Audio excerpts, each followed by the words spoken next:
dar sequência aqui ao nosso painel de hoje, convidando ao palco o Rafael Fiorotto, sócio fundador da Tico Incorporadora, para apresentar a palestra Como Pequenas Incorporações Podem Ajudar a Transformar Nossas Cidades. O Rafael é profissional com 17 anos de experiência no mercado imobiliário, com atuação em importantes empresas do setor, como Cirela, Trisul, Lopes e Grupo Zap.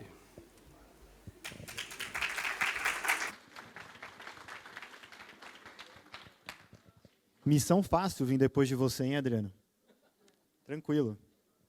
Bem, pessoal, vamos lá. A ideia aqui é contar um pouquinho para vocês essa aventura que eu estou vivendo aí nos últimos anos de fazer pequenas incorporações. Eu estou desde 2006 nesse mercado de incorporação, passei por algumas incorporadoras imobiliárias de São Paulo, e em 2018 eu resolvi montar a minha própria incorporadora, né? Eu já tinha essa vontade de tentar explorar esse mercado de pequenas incorporações que acaba acontecendo muito em outros países do mundo, mas é um pouco raro no Brasil, e principalmente em São Paulo era muito raro até 2014, quando fizeram uma mudança de legislação na cidade que antes exigia vaga de garagem e deixou de ser uma exigência a vaga de garagem. Isso mudou completamente o jogo. Em 2014 eu fundei a Tico. Eu iniciei com um pequeno projeto que ele foi do tamanho que cabia no meu bolso. Incorporação acaba sendo uma atividade de capital muito intensivo. Então, eu fiz um projeto num terreno de 200 metros quadrados, com 12 apartamentos de um dormitório e uma loja, né? Deu super certo, foi uma surpresa muito positiva. Foi fruto de um trabalho em equipe com os arquitetos, a equipe do Terra Tuma, com a equipe de engenharia da Taguá Engenharia, e com a equipe de vendas da Refúgios Urbanos. A gente conseguiu vender todas as unidades, inclusive a loja, em 6 meses. E a gente começou a obra, junto com as vendas, no mês do lockdown, na pandemia, lá em São Paulo. Então, não tinha ninguém na rua, não tinha ninguém fazendo nada, e foi assim uma surpresa muito grande. E isso ajudou a gente a validar uma série de pontos e conceitos. Primeiro, de saber que, de fato, as pequenas incorporações eram viáveis e tinham pessoas que queriam isso, que buscavam esse tipo de produto. E, segundo, validar alguns conceitos que a gente tentou trazer para esse projeto e que a gente passou a aplicar nos projetos seguintes. A gente está hoje no 3º projeto. E aí eu vou falar um pouquinho para vocês desses conceitos e eu vou dividir ele em 2 partes. Primeiro, eu vou falar um pouco em relação dos conceitos da porta para dentro, para o morador. Como que essas pequenas incorporações podem melhorar a vida do morador, da pessoa que vai estar lá dentro desse imóvel. Depois eu vou falar um pouquinho da porta para fora, como que essas pequenas incorporações podem ajudar a gente a melhorar um pouco a nossa cidade. Tá? Então, falando aqui um pouco da porta para dentro, eu acho que o primeiro ponto que acaba sendo muito diferente entre uma incorporação maior e uma incorporação pequena, principalmente quando a gente fala de apartamentos compactos, que é o mercado que eu estou atuando, quando a gente olha na qualidade da planta, quando a gente olha a distribuição, iluminação, ventilação e economia que isso traz. Tá? Então, normalmente, uma grande incorporação de apartamentos compactos, você vai ter um pavimento tipo que vai parecer mais ou menos com isso daqui. Tá? São 10, 12, 14 apartamentos por andar, e que aí você acaba tendo uma dificuldade normal de implantar isso, de colocar isso distribuído de uma maneira que vá favorecer a iluminação e a ventilação. Esses apartamentos têm que ser colocados ali todos um do lado do outro. Você acaba sempre tendo uma planta que é um pouco parecida com isso aqui. São corredores, são apartamentos que parecem mais quartos de hotel. Eles costumam ter sempre uma única abertura que fica no fundo. Atrapalha demais a iluminação. Você não tem ventilação cruzada, porque essa é a única janela que tem no apartamento. Então, se ele for no andar baixo, ele não vai entrar ar nenhum. Se for no andar alto, vai pegar um vento que não vai sair. Banheiro sem nenhum tipo de ventilação. E, normalmente, o quarto é aberto para a sala, porque se você fechar o quarto, ele fica um quarto sem janela. Né? Quando a gente vai para um terreno pequeno, para uma incorporação pequena, a gente acaba sendo forçado a se adaptar a um terreno pequeno, que força a gente a ter poucas unidades por andar. Então, aqui são 2 projetos. Esse aqui da esquerda, o Tico Indiana, a gente está entregando agora, esse mês. Esse aqui da direita, a gente entrega no final de setembro. Nos 2 casos, a gente tem 4 apartamentos por andar e uma qualidade de distribuição e de planta que você vai ter sempre 2 faces, pelo menos, nos apartamentos, com janelas, com aberturas para todas todos os ambientes com janelas, inclusive no banheiro, dormitório fechado. Então, você tem uma qualidade de morar muito maior. Você vai precisar de menos iluminação artificial, você vai precisar de menos ar-condicionado no verão, vai precisar usar menos equipamentos que vão gerar algum tipo de custo para você, algum tipo de gasto. Tá? Aqui está a imagem das plantas. Então, vocês podem ver que todos os ambientes, praticamente, são muito bem servidos de aberturas de janelas. Um segundo ponto muito legal desses projetos, pensando da porta para dentro, é a interação entre os moradores. Que essa é uma outra coisa que, às vezes, passa desapercebido quando a gente está concebendo um projeto, mas eu acho super importante, porque as pessoas vão morar ali, vão viver ali. Aquilo ali não é uma coisa que não vai ter vida, né? E quando a gente olha para as grandes incorporações, são 200, 300 apartamentos, vai ter uma população gigantesca morando ali, e é muito difícil você chegar num consenso. Isso aqui é uma sala com 50 pessoas, isso aqui é uma sala com 1000 pessoas. Imagina você ter uma discussão de condomínio e tem que todo mundo entrar em consenso aqui, essas 1000 pessoas. Qual vai ser a cor do ladrilho ou a reforma da academia e por aí vai. E aí, em casa de ferreiro, espeta de pau, né? Eu moro num condomínio que tem 300 apartamentos, tem mais de 1.500 moradores. Briga não é uma por dia, uma a cada 10 minutos tem uma briga no grupo do condomínio. E no grupo do condomínio do projeto que já está pronto, do Tico Ribeiro do Vale, que são 12 apartamentos, é impressionante. Os 12 apartamentos, todo mundo virou amigo, o pessoal sobe na cobertura, vai tomar uma cerveja, resolve problema, virou uma pequena comunidade. Isso é nosso, é do ser humano, não é uma questão... É nosso, a gente não consegue ter um grupo tão grande assim, tão heterogêneo, chegando num consenso. Então, é uma característica muito interessante que a gente tem dessas pequenas incorporações. E aí isso traz para a gente uma sensação de exclusividade e uma menor concorrência interna. Então, quando a gente vê projetos de luxo, de alto padrão, normalmente busca ter poucas unidades. É raro a gente ver um projeto que se vende como altíssimo padrão, que é cheio de apartamento. O pessoal antigamente falava que era treme-treme, que era puleiro, não quero morar com um monte de vizinho, né? Isso deu uma mudada. Mas no projeto pequeno você tem essa situação, são poucos vizinhos. Então você vai ter essa sensação de exclusividade, de conhecer o seu vizinho, de ter a segurança que você vai estar ali num ambiente mais controlado. Na maior parte dos casos você vai ter um vizinho de porta, 2 ou 3 no máximo. E a concorrência interna aqui vem um pouco do lado do mercado. Você está comprando um imóvel em que você sabe que só tem mais 20 unidades como aquela, 30 unidades como aquela. Aquilo é um imóvel único, é exclusivo. É muito diferente de você ter um apartamento num projeto que tem 300, 400 apartamentos. Se você precisar vender, vai ter uma concorrência gigante na venda. Se você precisar alugar, você vai ter uma concorrência gigante na locação. Aqui você tem uma exclusividade maior. Então, eu acho um outro ponto muito interessante para quem mora lá. Isso traz também esses projetos pequenos e um número menor de moradores, um custo menor de manutenção desse condomínio, né? São condomínios que eles têm um custo bem baixo, eles hoje estão próximos aí de 10, 12 reais o metro quadrado. A gente tem praticamente 0 funcionários fixos nos condomínios hoje. São funcionários que vão lá esporadicamente, não tem áreas comuns. Isso aqui é a única área comum do condomínio. É um espaço de estar, não tem piscina, não tem academia, então não tem manutenção dessas áreas todas.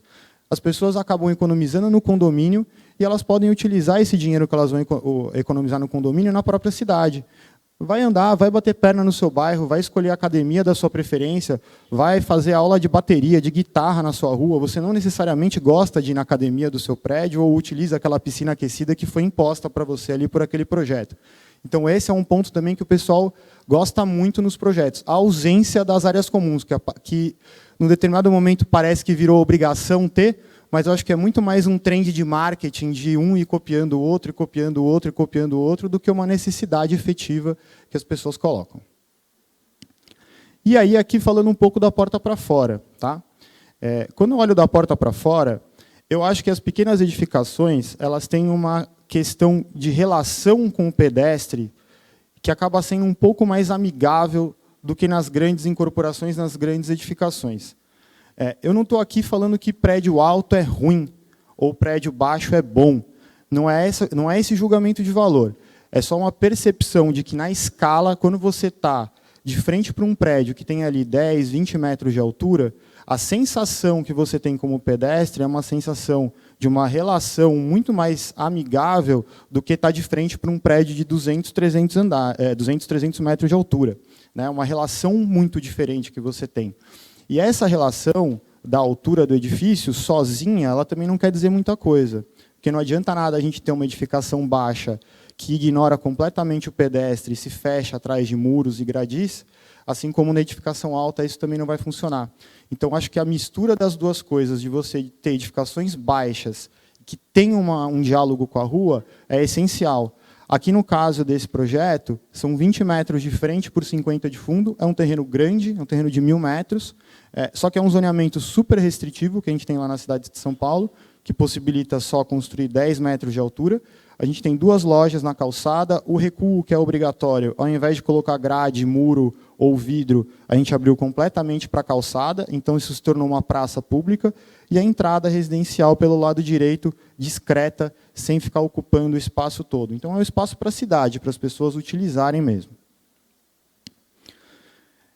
Esse é um ponto que eu acabei assim, me surpreendendo depois da primeira obra. Essa é a foto da primeira obra do Ribeiro do Vale. Esse é o terreno de 200 metros quadrados. A redução de impacto que você tem na vizinhança existente, ela é substancial. Então, quando a gente tem uma incorporação grande, e aqui são imagens do bairro do Brooklyn, lá em São Paulo, isso aqui é um terreno real que existe hoje, está sendo lá feita uma incorporação.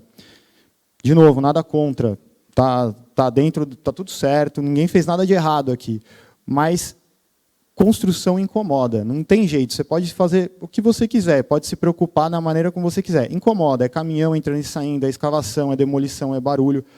E é inegável que o impacto que você vai ter na vizinhança quando você derruba uma quadra inteira, ele vai ser muito maior do que o impacto que você tem quando você pega um único lote no meio da quadra e faz essa incorporação acontecer ali. Né? Fora o prazo que isso demora. Né? A gente está falando de uma incorporação que de cabo a rabo demorou 24 meses e aqui você vai ter um prazo de mais ou menos uns 5, 6 anos para isso aqui acontecer de início ao fim. E tem um outro aspecto também na economia local, que eu acho que tem um impacto grande. Nesse caso, se fossem residências, o comércio local vai ficar aqui 5 anos sem ter esses consumidores ali na região. E se fossem comércios, as pessoas que moram ali vão ter perdido esse comércio durante um período de 5 anos até aquele prédio estar pronto. Então, acho que a pequena incorporação tem essa questão de ser um pouco mais simpática nesse aspecto com a vizinhança. As reduções das zonas mortas nos passeios públicos, eu falei isso um pouco quando eu estava falando da relação de altura, mas é um outro ponto da incorporação grande que acaba sendo um problema.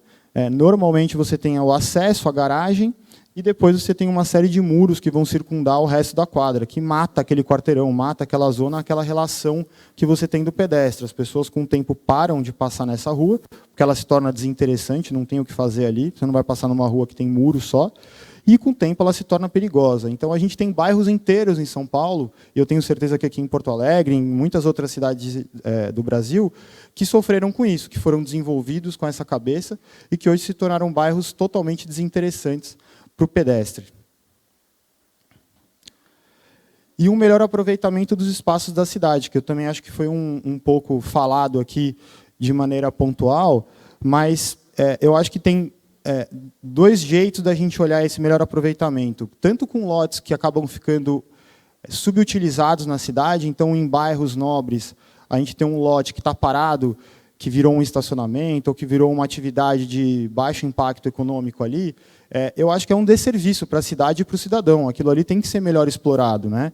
Então, a gente conseguir encaixar uma incorporação pequena num lote desses faz com que tenha uma ressignificação desse imóvel e a gente consiga gerar algum tipo de riqueza ali que vai ser mais perene. Né?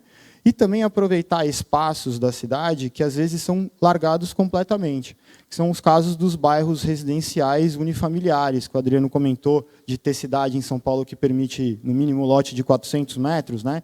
Em São Paulo, hoje, a maior parte dos bairros residenciais é 250 metros, que também é uma metragem super desafiadora para alguém tentar comprar hoje em dia. Se a gente pudesse aplicar o que foi aplicado nesse projeto aqui, nesses bairros, por exemplo, eu acho que você, de maneira respeitosa com os bairros e inteligente, conseguiria adensar eles. Então, esse projeto aqui em específico, é numa região da cidade, que são porções pequenas desses bairros residenciais, em que eles permitiram a troca de uso, que você construísse um edifício residencial, sem respeitar essa cota mínima de 250 metros, mas tem que se manter o parâmetro construtivo. Então, eu não posso construir nada além do que seria uma casa. Então, são 10 metros de altura, uma vez área do terreno e por aí vai. Isso não é diferente de uma casa de altíssimo padrão. Está na mesma linha de desconforto que isso que vai causar. Qualquer pessoa que comprasse o terreno ali e fosse fazer uma casa de alto padrão, não ia ser uma volumetria muito diferente disso. Eu acho que pode ser uma solução muito legal para trazer vida para esses bairros que, na maior parte das vezes, estão ficando abandonados. Então, de novo, eu repito muito São Paulo, porque é o meu mercado, mas lá a gente tem bairros super centrais e famosos que estão ficando abandonados, são placas de vende-se e aluga-se pelo bairro inteiro, e, eventualmente, são bairros que podem realmente definhar e virar algo pior pelo abandono mesmo que vai acontecendo com o tempo. Agora eu vou falar um pouquinho da pequena incorporação, vantagens e desvantagens que, durante essa jornada, eu tenho visto para o incorporador. Tá? Então, aqui, a gente tem uma questão de terrenos fáceis, e aqui eu coloco super entre aspas, porque não existe terreno fácil, tem terreno difícil, terreno um pouco menos difícil.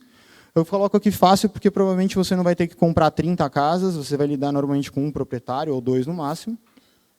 Você tem uma obra um pouco mais simples, e, de novo, não existe obra simples, mas quando você não tem um subsolo, quando você faz uma edificação um pouquinho mais baixa, os desafios de engenharia são outros. Né? Você tem, sim, uma dificuldade, mas ela é completamente diferente. O ciclo acaba sendo muito mais curto, o que traz uma previsibilidade de resultado muito maior. Então, você não tem que ficar planejando 6 anos na sua frente. Você está planejando 1 a 2 anos, e num país como o Brasil é muito bom você conseguir encurtar o máximo que você puder esse prazo, porque a gente nunca sabe o que está acontecendo dali a 5 anos aqui no Brasil. E o risco é menor em vários sentidos. Né? Não só essa questão do ciclo mais curto, mas quando a gente fala de uma incorporação grande, a gente tem que pasteurizar muita coisa, que é um produto que você vai ter que oferecer para um volume muito grande de pessoas, que, de novo, tem características diferentes, tem personalidades diferentes. Então, a gente não consegue, às vezes, fazer produtos muito ousados ou muito específicos, porque a gente tem medo que aquilo ali vai encalhar. Quando você tem uma incorporação pequena, com poucas unidades, você pode ousar mais nesse sentido e fazer coisas um pouquinho diferentes, mais personalizadas, e que talvez você vai entrar num nicho e vai ter sucesso nesse nicho. E aí, por que não fazemos mais predinhos? Né? De novo, tem muita coisa aqui que vai refletir a realidade de São Paulo, mas eu acho que não é tão diferente das outras cidades do país. Então, acho que, em termos de legislação, ela não ajuda. Se ela não atrapalha, pelo menos ela não ajuda.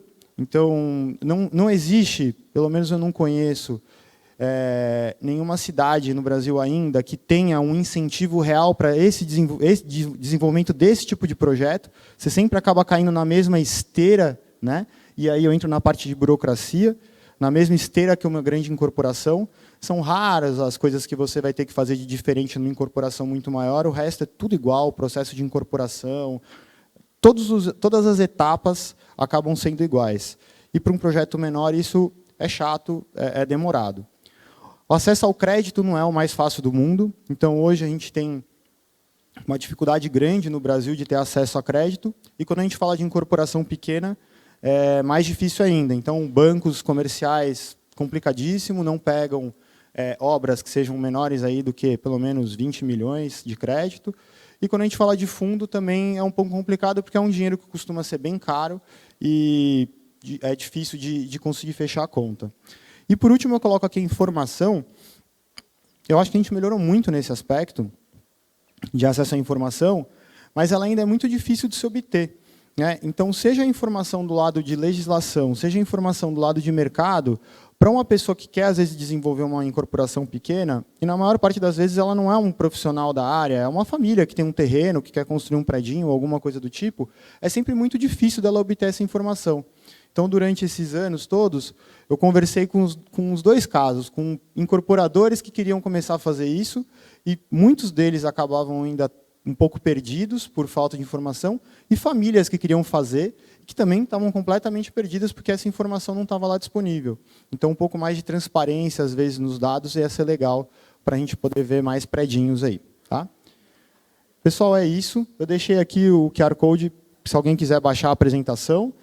E aqui embaixo tem os materiais, os projetos que eu comentei. Se alguém quiser baixar eles também, esse link vai deixar vocês na página do Instagram da Tico, e lá vocês conseguem baixar o material, tá bom? Obrigado, até mais.